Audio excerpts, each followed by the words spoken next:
ئەوەی سەبارەت بە دابەشکردنی نەوتی سپی وەکو زانین بۆ ئەم ساڵ حکوومەتی ناوەندی بڕیاریدا 50 میلیۆن لتر نەوتی سپی بۆ هەرێمی کوردستان دابین کات لەو ڕێژێش سنووری ئیدارەی گەرمیان و ئیدارەی ڕاپەڕینی پارێزگای سلێمانی بە یەک پاکێج بوو. ئێمە تاوەکو ئەم دەقەیە بە سبەینێشەوە کە نەوتی سپیش دابەشەکەین تەنها 1,880,000 لتر نەوتی سپی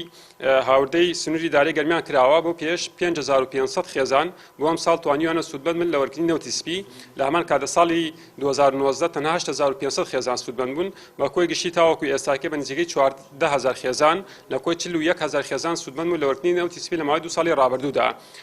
پرۆسەی دابەشکردنی نەوتی سپی بەردەوام بێتەوە کاتی لەلایەن حکوومەتی ناوەندیەوە نەوتی سپی بۆ هاوڵاتیانی هەرێمی کوردستان دابین نەکرێت لەگەڵ بەردەوامبوون دەیان بە شێوەی هەفتانە لە ڕێگەی بریکارەکانی خۆراکەوە بە پێی ڕیزبەندیە کە داماناوە لە وێستگەکانی سوتەمەنی داوا شەکرێت بۆ هەر خێزانێک بڕی 216 لتر نەوتی سپی بەدەدرێت بەرامبەر بە 44000 دینار.